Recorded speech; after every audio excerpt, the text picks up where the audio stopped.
आज की मेरी रेसिपी है बेसन बादाम सूप। इसके लिए हम एक पैन में एक बड़ा चम्मच घी डालकर उसमें 3 चम्मच बेसन डालेंगे और बेसन को धीमी आंच पर गुलाबी होने तक भूनेंगे।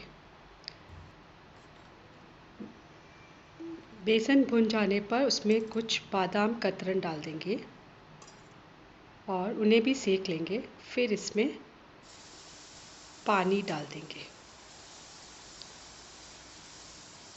हिलाते रहेंगे और इसे बॉईल होने देंगे।